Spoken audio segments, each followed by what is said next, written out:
सतगुरु रूपी प्यारे साध संगत जी, प्यार और सत्कार से कहना धन निरंकार जी। साध संगत जी, सतगुरु निरंकार दातार आप साध संगत माँ का दासी हर पल शुक्राना करती है और आप जी का शुक्राना करते हुए आप जी के आशीर्वाद से दासी ये विचार आप जी के चरणों में रखने जा रही है।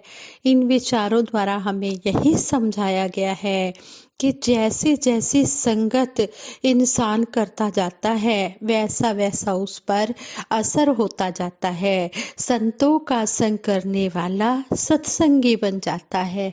और सतगुरु माता सुदीक्षा जी महाराज भी हमें हर पल यही समझाते हैं कि बच्चों को बचपन से ही सेवा सिमरन सत्संग के साथ जोड़ा जाए। इसलिए समय रहते हमने तय कर लेना है कि जीवन में हमें सेवा सिमरन सत्संग की तरफ अपना कदम बढ़ाना है और उसी के अनुसार ही हमने वैसी संगत में रहना है। जैसे संतों का संग करने वाला अच्छा ही अच्छी अच्छी बातें करता है, अच्छे अच्छे कार्य करता है।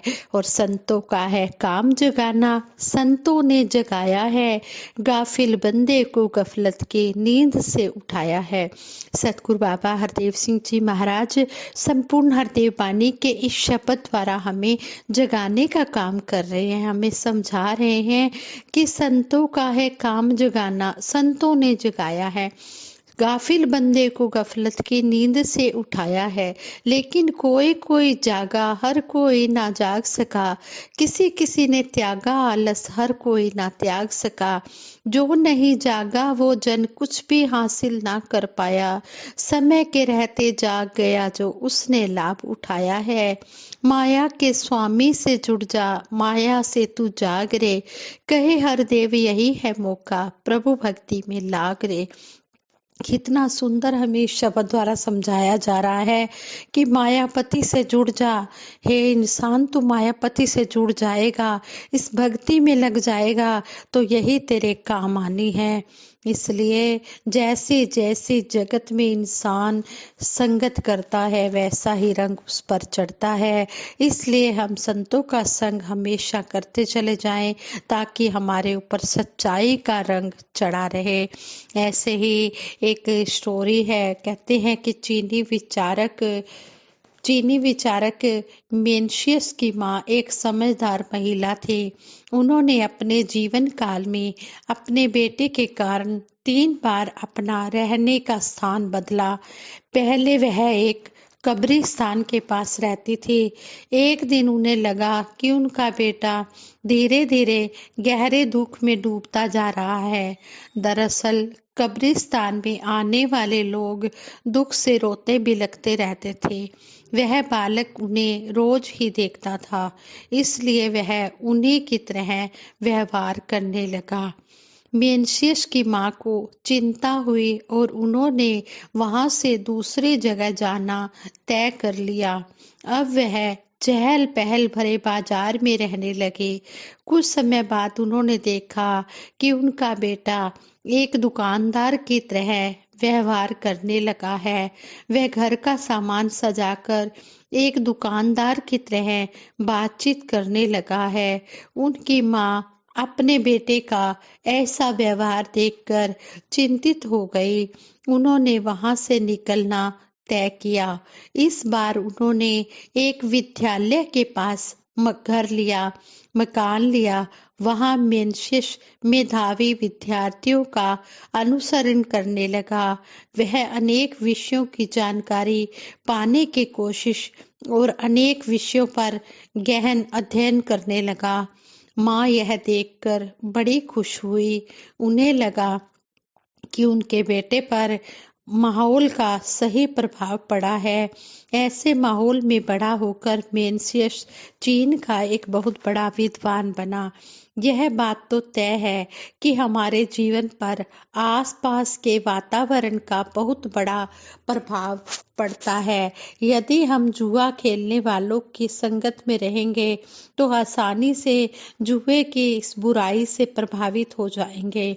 हम अपना जीवन जिस तरह के व्यक्तियों के बीच बिताते हैं उसी तरह हमारी सोच बन जाती है। इसलिए हमने समय रहते ही यह तय कर लेना है कि हमने बचपन से ही अपने बच्चों को संतों की संगत में जोड़ना है, क्योंकि संत जो हैं ये जगाने का काम करते हैं, ये अच्छे अच्छे संस्कार भरते हैं, ये अच्छी अच्छी बातें सिखाते हैं। इसलिए समय के रहते जो इस तरफ जाग गया है, जिसने सत्संग का लाभ उठाया है, जो इस निरंकार से जुड़ गया है, सतगुरु की शरण में आ गया है, उसको यह सुनहरी मौका प्रभु भक्ति में लगने का मिल गया है।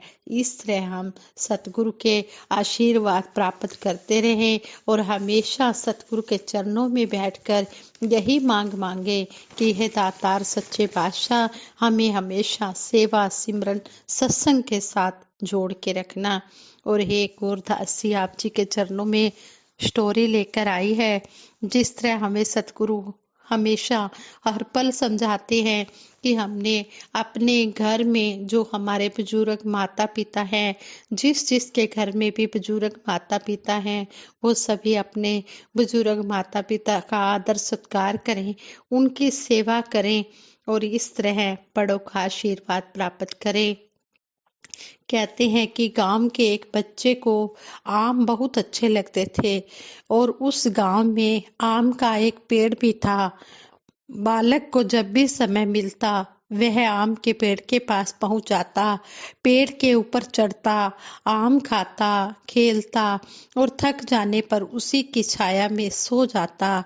इस प्रकार उस बच्चे और आम के पेड़ के बीच एक अनोखा रिश्ता बन गया। बच्चा जैसे जैसे बड़ा होता गया वैसे वैसे उसने पेड़ के पास आना कम कर दिया और कुछ समय बाद तो बिल्कुल ही बंद हो गया।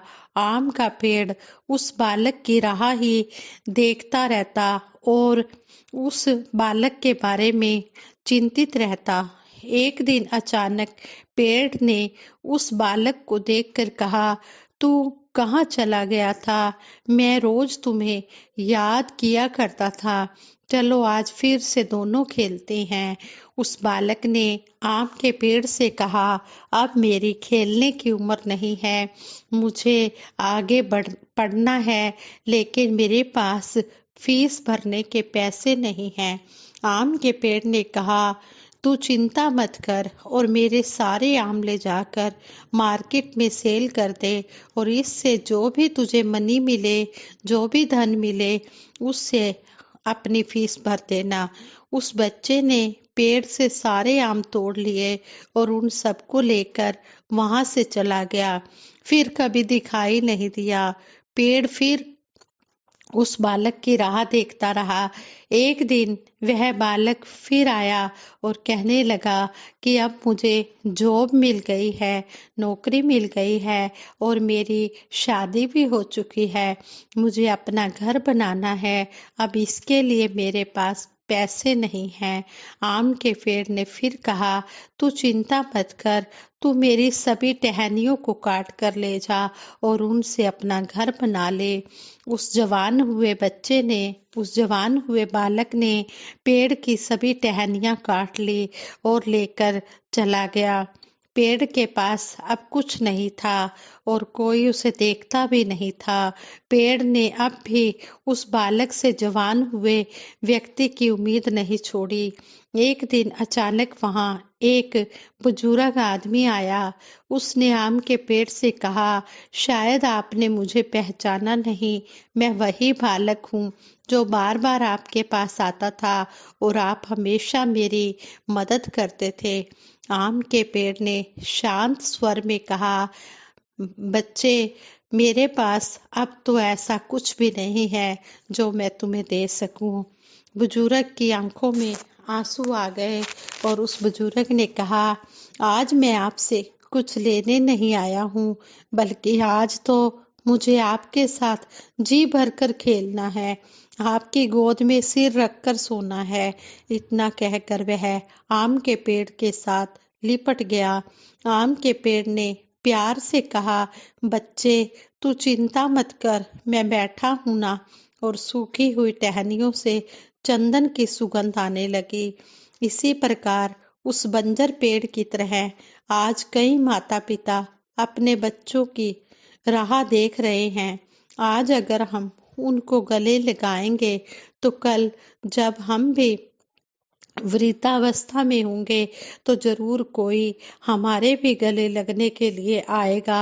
आज समय की जरूरत है कि हम अपने बुजुर्गों के साथ कुछ समय जरूर बिताएं ताकि उनके सूखे जीवन में बाहर आ सके।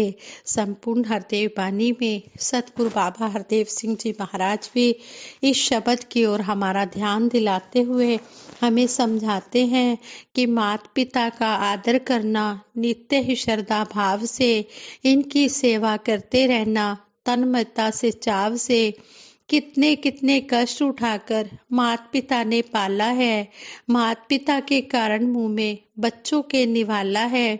धन्य है माता पिता बच्चों को सत्संग से जो जोड़ते, नेकी और भलाई वाले मार्ग पर है मोड़ते।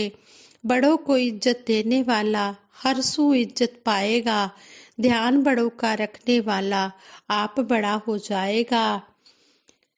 बड़े तो होते बड़े हैं, इनकी बात तजुर्बे वाली है। जी भर के ये दुनिया सारे इनकी देखी भाली है।